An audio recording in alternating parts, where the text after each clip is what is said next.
Baik, karena sekarang sekarang sedang memasuki musim pancaroba, banyak yang mengalami batuk. Jadi definisi batuk itu sendiri yaitu batuk bukan merupakan suatu penyakit ya, tapi merupakan suatu mekanisme perlindungan atau cara tubuh membersihkan jalan napas.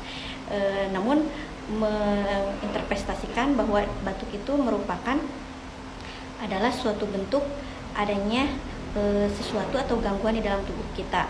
Nah, mengenal berbagai macam jenis batuk, yang pertama itu yang batuk postnasal drip atau batuk yang biasanya karena banyaknya lendir, yang biasanya lendir itu memang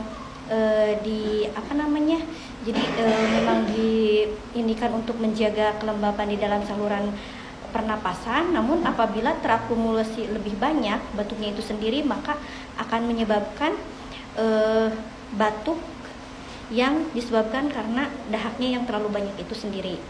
Kemudian ada batuk karena asam lambung. Jadi hati-hati juga karena penderita asam lambung juga di situ bisa menyebabkan batuk ya, karena asam lambung yang berlebihan sehingga bisa menekan saluran pernapasan dan bisa menyebabkan batuk.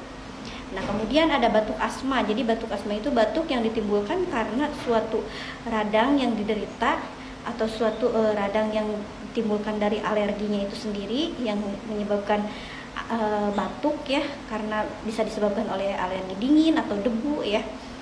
Kemudian ada batuk PPOK atau batuk penyakit paru obstruktif kronik ya. Jadi yang disebabkan karena adanya infeksi di dalam tubuhnya itu sendiri, dalam saluran pernapasan, sehingga menyebabkan adanya batuk.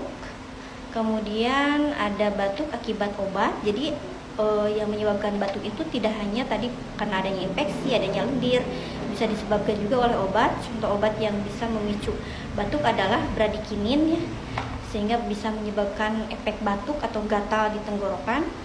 Kemudian batuk yang disebabkan oleh batuk pneumonia atau akibat adanya infeksi yang disebabkan virus yang menjangkiti atau menginfeksi bagian alat pernapasan. Kemudian ada batuk kerjan atau batuk pertusis. Hati-hati karena batuk ini juga disebabkan oleh virus. Nah, di sini ada biasa obat yang bisa digunakan untuk batuk itu di sini ya. Di sini ada Ambroxol, ini produk dari Hupaxol, bisa digunakan. Jadi Ambroxol HCl itu yang terkandung ini di sini 30 mg bisa digunakan untuk meredakan meredakan atau mengencerkan dahak yang ada di dalam saluran pernapasan sehingga meminimalisir terjadinya batuk.